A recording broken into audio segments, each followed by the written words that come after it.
Salam damai, salam bahagia selalu. Ketemu lagi dengan Cak Anton, tukang membaca pengalaman rohani teman.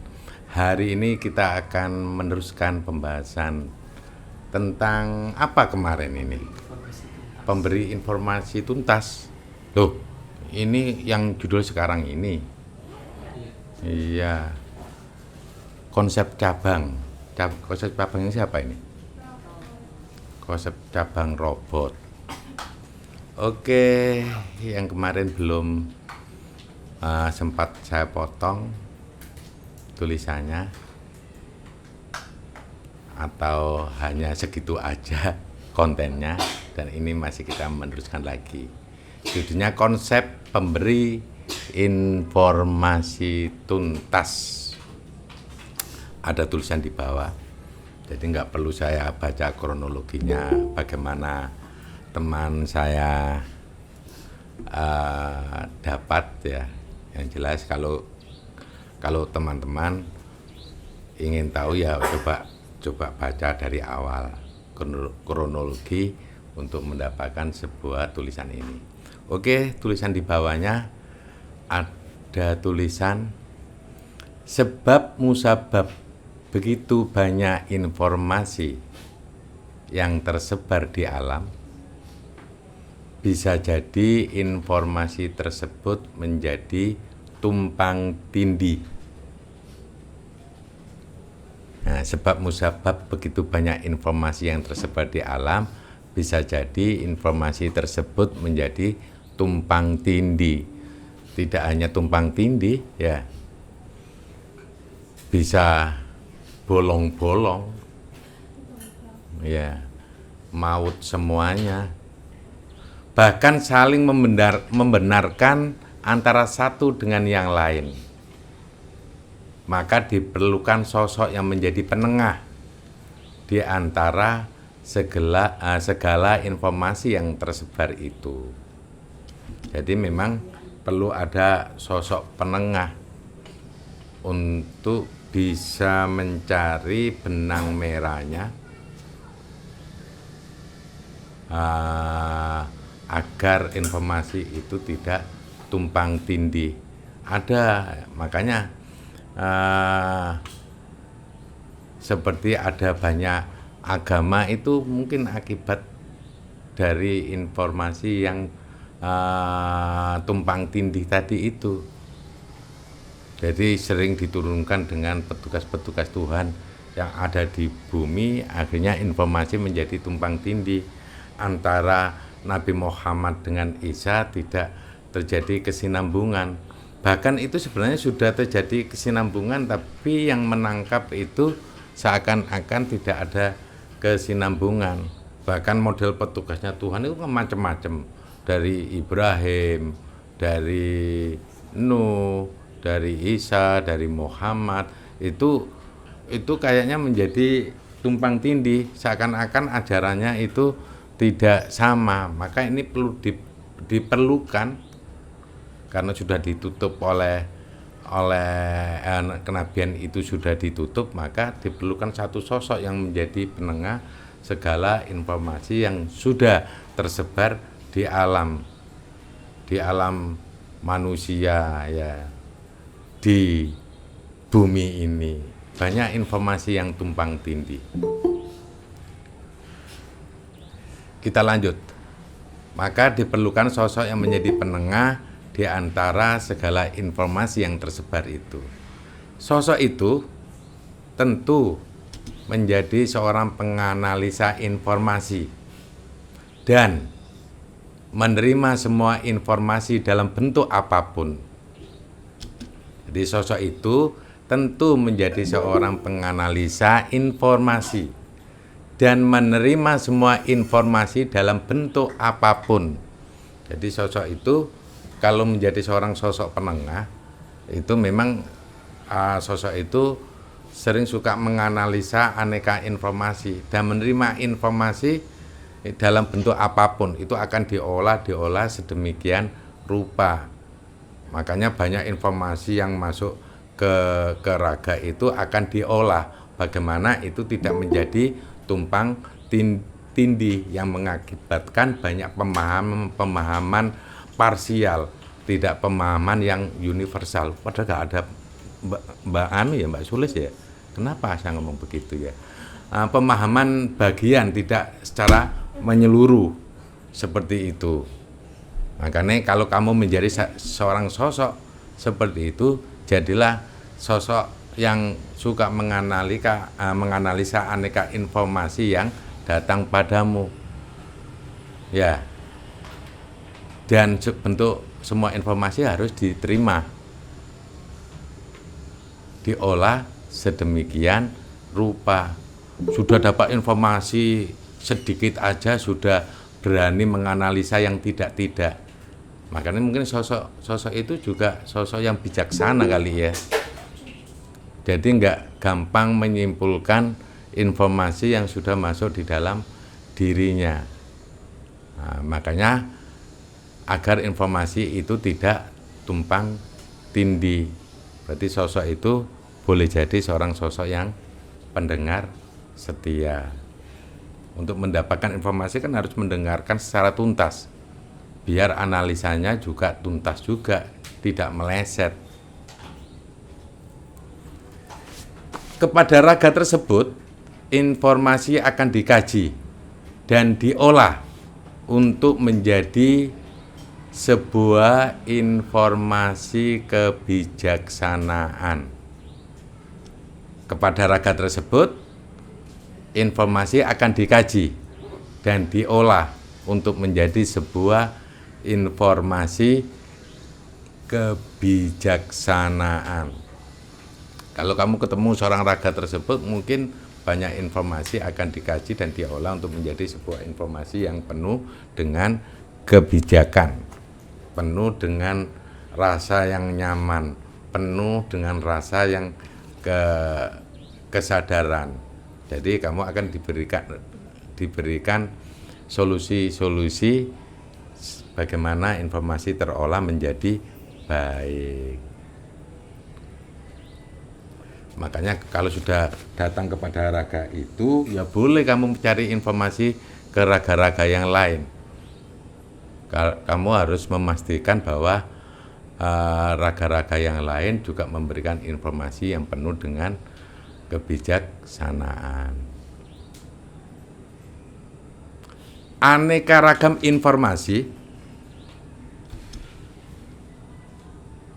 olah informasi kebijaksanaan. Nah, itu kayak skema ya. Jadi aneka ragam informasi, olah informasi dijadikan informasi kebijaksanaan. Jadi kalau dapat informasi jangan langsung disimpulkan. Dapat berita begini, katanya, jangan bilang katanya dulu. Nah, cari data yang seluas-luasnya dulu. Setelah itu diolah informasi itu. Nah, ketika sudah sampai ke orang menjadi informasi yang penuh dengan kebijaksanaan. Jangan memberikan informasi yang membuat orang lain itu semakin tertekan.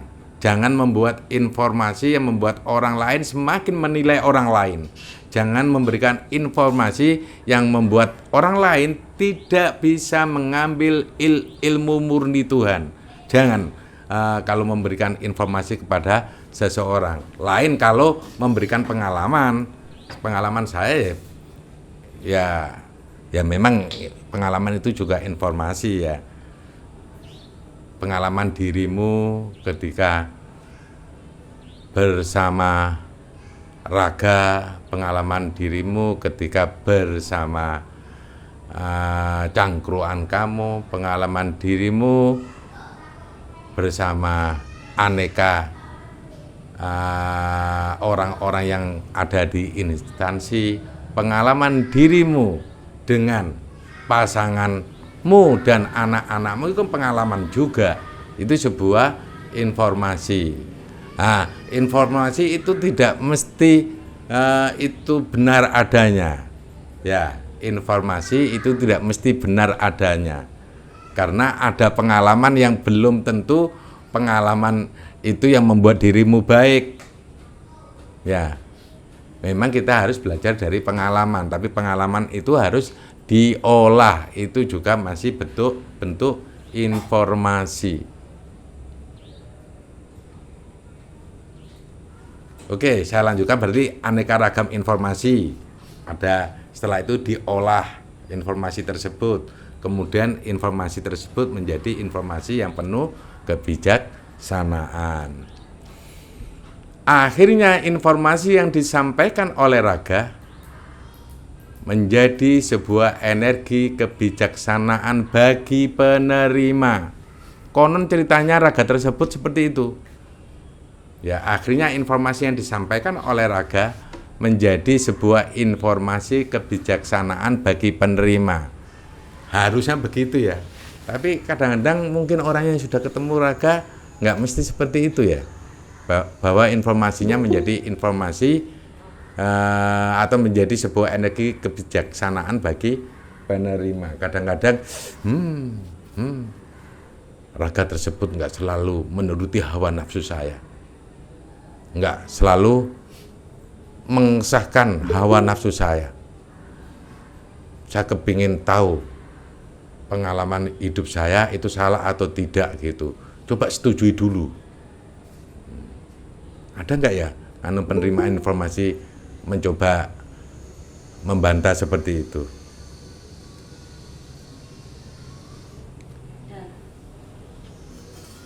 Ada. Iya, kayaknya sering dibantah-bantah juga kayaknya. Itu cerita raga saya, raga teman saya itu seperti itu. Sering dibantah-bantah di rasanya, di otaknya, itu suka dibantah.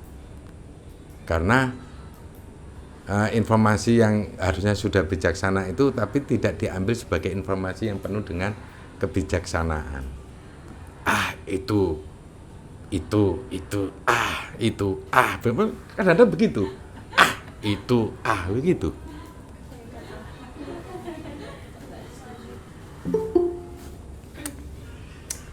Tapi nggak apa-apa deh. Mungkin semoga raga itu sehat walafiat, biar nggak terlalu mempengaruhi. Energi kebijaksanaan itu selalu diterima oleh sekelilingnya. Semoga bahagia. Raga tersebut nggak tahu raganya di mana tuh itu.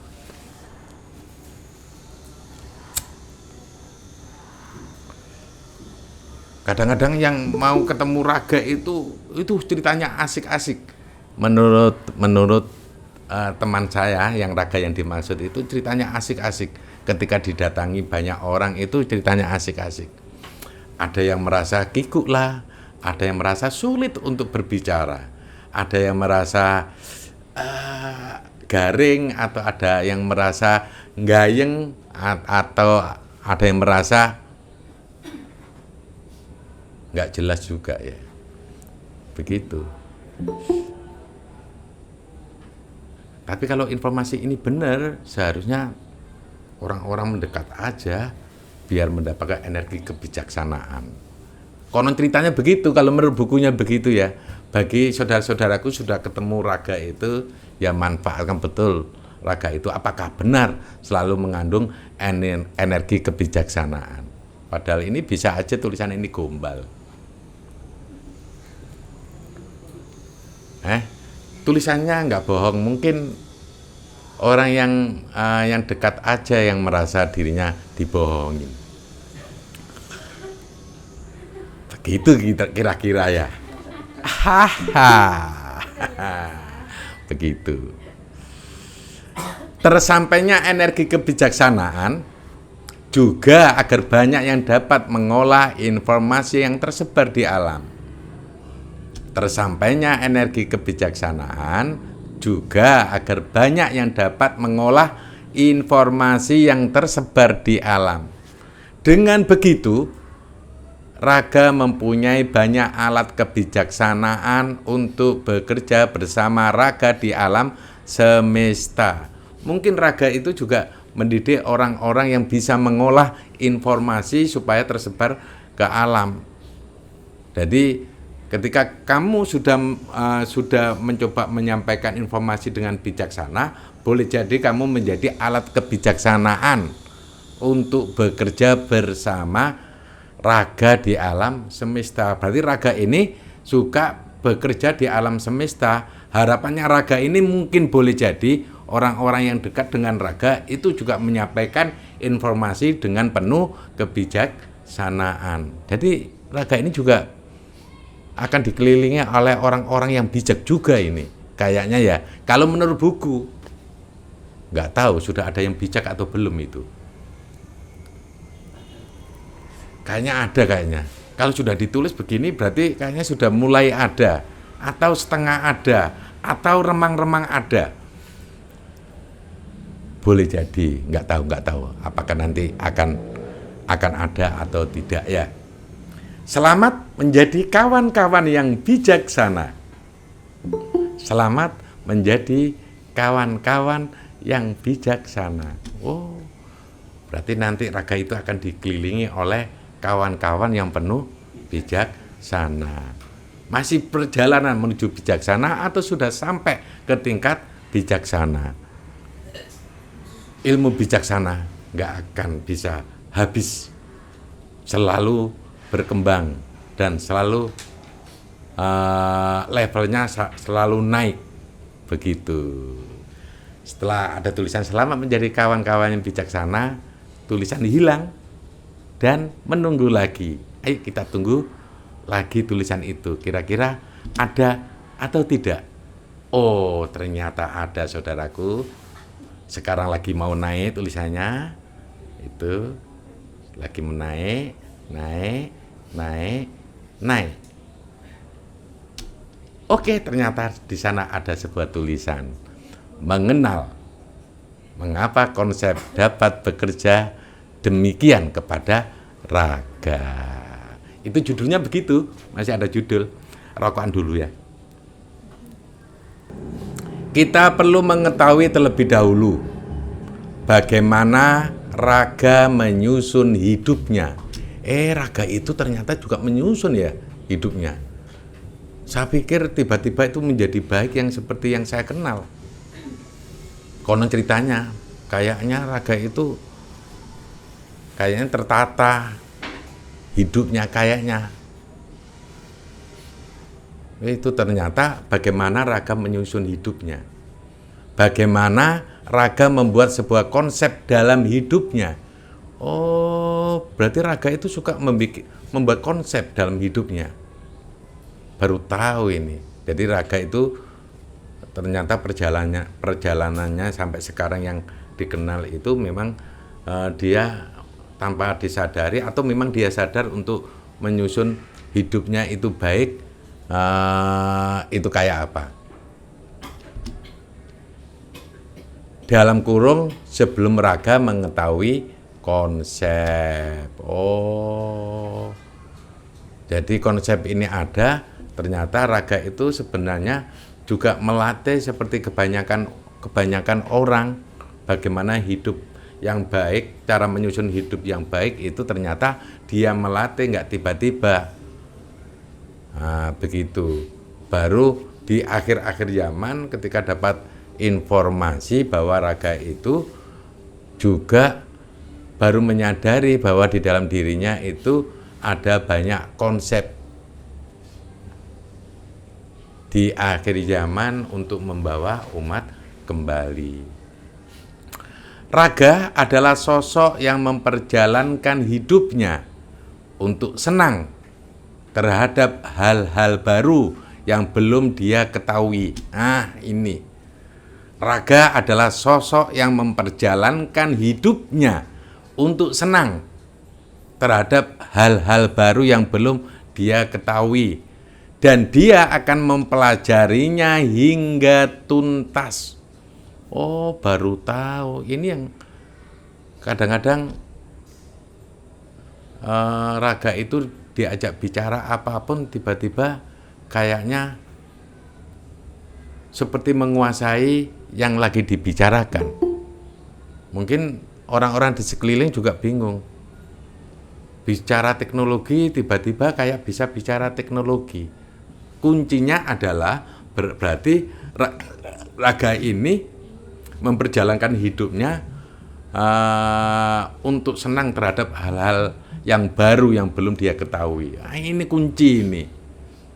Dan dia akan mempelajarinya hingga tuntas. Ini perlu digarisbawahi. Kayaknya ini juga karakter raga ini yang belum semua orang di sekelilingnya tahu kalau ini juga salah satu karakternya raga.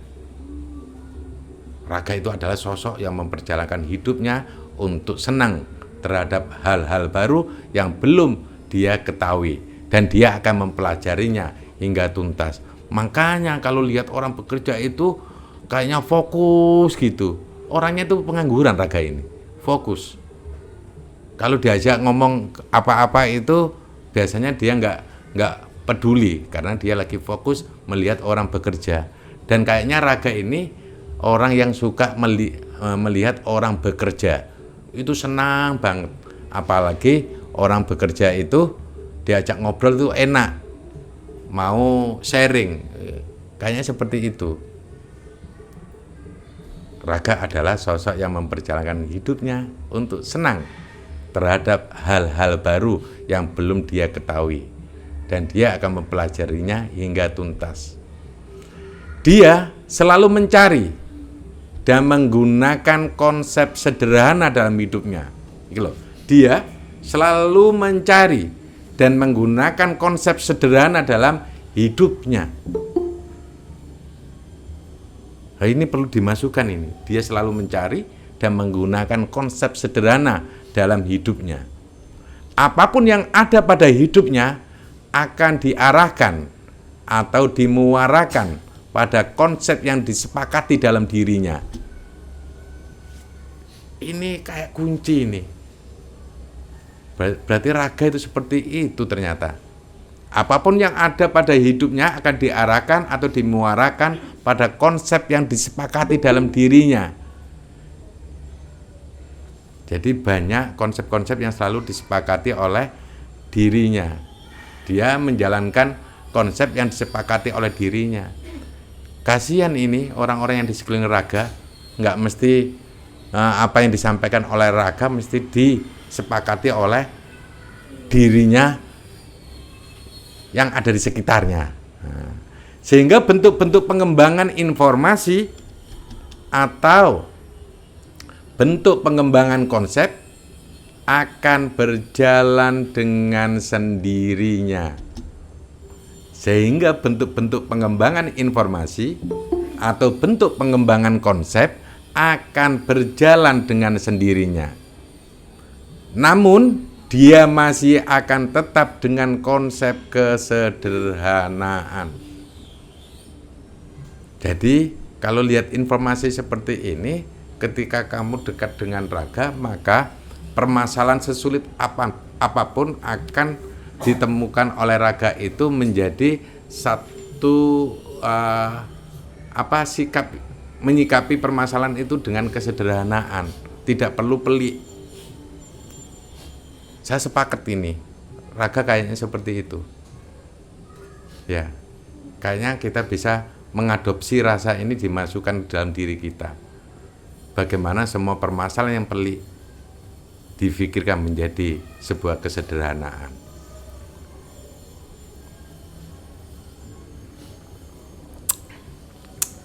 Tuh, habis rokoknya. Harus menyalakan lagi.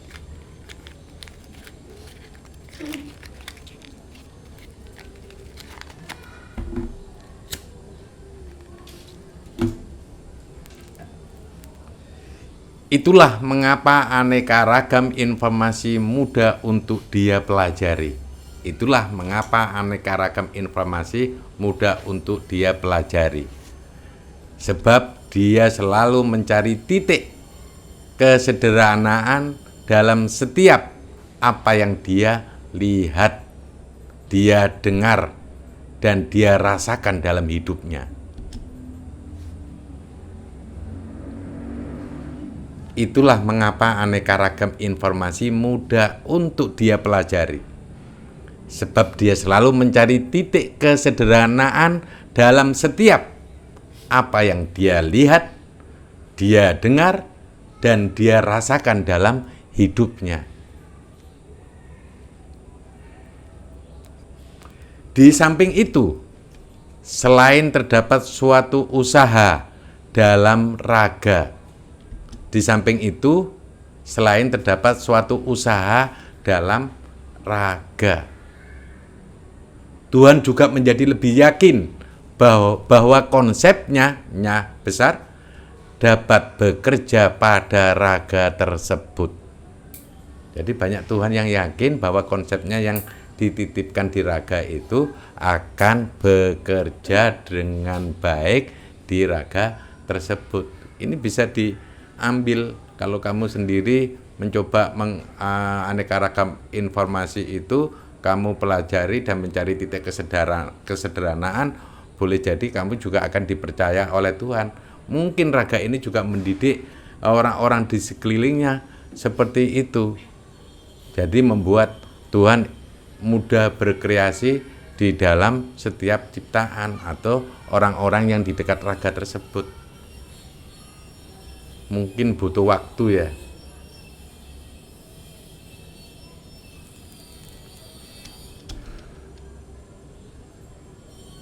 Sehingga Tuhan pun juga bersemangat untuk memberikan tambahan informasi kepadanya. Sehingga Tuhan pun juga bersemangat untuk memberikan tambahan informasi kepadanya. Nya siapa? Raga. Oh, Tuhan butuh semangat juga kalau melihat raga-raga seperti itu. Ini contoh raga yang sudah diberi konsep oleh Tuhan. Jadi ternyata raga itu seperti kebanyakan orang, bukan raga yang istimewa. Raga yang seperti kebanyakan orang, dan itu sebenarnya bisa dilakukan oleh semua orang, bukan raga terkonsep aja. Cuma mau semangat atau tidak. Saat Tuhan memberikan informasi kepada raga, sebenarnya Tuhan dapat meningkatkan pembaharuan ilmu. Saat Tuhan memberikan informasi kepada raga, sebenarnya Tuhan dapat meningkatkan pembaharuan ilmu, pembaharuan informasi, juga pengembangannya. Raga dapat memperjalankan titipan Tuhan yang ada pada raganya. Itu kalau nggak salah pernah ada cerita raga kepada saya bahwa raga itu selalu menganggap ini semua yang ada padanya adalah titipan, bukan miliknya. Sehingga ketika itu kamu merasa itu sebuah titipan, maka orang yang empunya itu akan selalu memberikan banyak pengembangan atau pembaruan. Nah, akhirnya raga itu juga akhirnya tahu banyak hal. Konon ceritanya sih begitu, tahu banyak hal, informasi dan pengembangannya, bahkan dia tahu titik-titik sebuah keilmuan. Konon ceritanya begitu. Nah, karena raga menganggap semua ini adalah sebuah titipan, bukan miliknya. Kalau itu kamu anggap sebagai milikmu, maka ilmu itu tidak ada pembaharuan sama sekali. Dan informasi sulit untuk diperbarui. Bahkan pengembangannya sulit karena kamu menganggap itu milikmu. Kecuali kalau kamu menjadi manusia superpower. Tapi raga menganggap itu semua adalah milik Tuhan. Kalau itu milik Tuhan, maka Tuhan yang harus mengembangkannya. Itu dulu sih teman saya pernah mengatakan seperti itu. Jangan pernah merasa memiliki dirimu. Kalau kamu merasa memiliki dirimu, maka kamu membuat dirimu tidak sempurna. Maka membuat dirimu itu menjadi rusak. Kalau kamu merasa memiliki dirimu, makanya tiadakan dirimu. Agar dirimu itu benar-benar selalu diperbarui, selalu di-upgrade sama Tuhan. Nah, sehingga Tuhan beranggapan bahwa raga itu dapat menjadi raga yang amanah untuk diberikan sebuah titipan. Tidak salah jika pada raga tersebut diberikan titipan alam semesta yang besar dari Tuhan. Tidak salah jika pada raga tersebut diberikan titipan alam semesta yang besar dari Tuhan. Alam semesta yang besar dari Tuhan. Karena dia merasa dirinya bukan milik dirinya. Dirinya adalah milik Tuhan. Dulu yang pernah disampaikan oleh teman saya itu. Tapi orangnya nggak terkenal, makanya sulit untuk dicari. Kamu mencari pun belum tentu bisa ketemu orang itu. Kecuali kalau kamu mempunyai pola kesederhanaan, mungkin kamu akan ketemu dengan raga itu. Atau kamu cinta dengan alam semesta karena dia dititipi alam semesta. Mungkin kamu akan mudah kenal sama raga itu. Orang di sekelilingnya belum tentu kenal sama raga itu. Ketika berpapasan dengan raga itu ya berpapasan aja. Jarang bertanya sesuatu, jarang berkonsultasi sesuatu. Begitu ceritanya raga. Justru hal itu bukan menjadi suatu kebingungan bagi raga. Walau pada awalnya raga juga sempat merasa heran dengan sikap Tuhan. Oh, ini pernah cerita sih si raga ini kepada saya. Dia merasa bukan siapa-siapa, bukan orang yang terkenal, kok dititipi alam semesta kepadanya. Akhirnya saya ini siapa? Tapi di pemikiran raga dia merasa dirinya ada miliknya Tuhan. Maka ketika Tuhan bilang kepada raga tersebut, ya Tuhan memasrahkan alam pada dirinya sendiri. Begitu penangkapan raga pada waktu itu yang pernah terceritakan kepada saya dan kepada orang-orang di sekeliling raga. Itu dulu, sudah lama sekali itu. Daripadanya, raga menemukan sebuah kesederhanaan bahwa alam semesta yang dititipkan pada dasarnya juga kembali kepada Tuhanlah. Alam semesta tersebut bekerja loh, kok sudah diomongin. Oh, saya nggak membaca di bawahnya. Ternyata itu yang pernah diomongkan raga, ternyata di sini diulang lagi. Bahwa alam semesta yang dititipkan pada dasarnya juga kembali kepada Tuhanlah. Alam semesta tersebut bekerja dan terbenahi. Raga tersebut hanya menerima berita atau informasi atau pengumuman atau kritikan atau saran atau anjuran dan sebagainya. Hanya sebagai penerima saja. Indahnya. Sebenarnya posisi menjadi raga adalah posisi yang menguntungkan bagi yang memahami bagaimana raga mengkonsep dirinya. Posisi yang menguntungkan sebab posisi yang seperti itu adalah lebih mudah untuk mendapatkan banyak hal tentang perkembangan yang belum diketahui tanpa memintanya. Informasi itu akan datang kepada raga dengan sendirinya.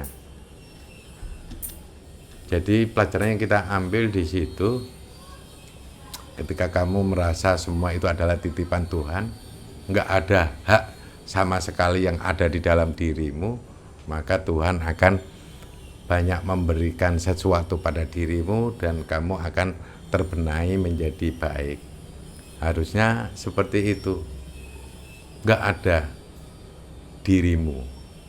Yang ada dirimu adalah tempatnya Tuhan berkreasi, menyampaikan ide-idenya di alam semesta ini. Kamu menjadi alatnya aja. Namun memang kalian harus tahu tentang bagaimana untuk mengolah diri secara sederhana. Sepertinya untuk melakukan perjalanan menuju ke raga adalah perjalanan yang menyenangkan. Selamat mencoba. Tulisan hilang dan menunggu lagi. Walaupun sekarang ada tulisannya, kita lanjutkan pada konten berikutnya. Semoga hari ini kita menemukan banyak hal tentang kehidupan yang terceritakan bagaimana perjalanan seorang raga sehingga dititipi alam semesta oleh Tuhannya. Salam damai, salam bahagia selalu. Semoga keselamatan ada pada kalian semua di penjuru alam semesta.